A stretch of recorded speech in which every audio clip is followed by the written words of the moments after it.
శివుడు మనిషిని సృష్టించాడు. నువ్వు భూమిమీద తెలివైన ప్రాణివి. హాయిగా తిని తాగి జీవించు. నీకు 20 ఏళ్ల జీవితాన్నిస్తున్నాను అని అన్నాడు. అప్పుడు మనిషి వేడుకున్నాడు, దేవుడా, 20 ఏళ్లు చాలవు, నాకింకా జీవితం కావాలి అని. దేవుడు చిరునవ్వుతో ఒప్పుకున్నాడు. అందుకే మొదటి 20 ఏళ్ళు మనిషి బాధ్యతలేమీ లేకుండా ఆటపాటలతో సంతోషంగా గడుపుతాడు. ఆ తర్వాత 40 ఏళ్ళు ఆవు దగ్గర తీసుకున్నాడు. ఈ వయసులో పెళ్ళి, పిల్లలు, కుటుంబం, ఒక ఆవులాగా రేయింబవళ్ళూ కష్టపడి చెమటోడ్చి సంపాదిస్తాడు.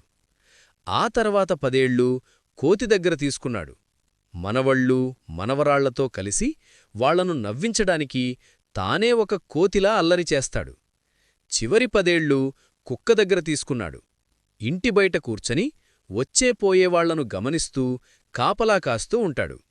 ఇదే దేవుడిచ్చిన జీవిత రహస్యం. అర్థమైందా? నచ్చితే కామెంట్లో హరహర మహాదేవా అని రాయండి. ఇలాంటి మరిన్ని పురాణ రహస్యాల కోసం దేవ్ ఐక్యం ఛానల్ను ఇప్పుడే సబ్స్క్రైబ్ చేసుకోండి.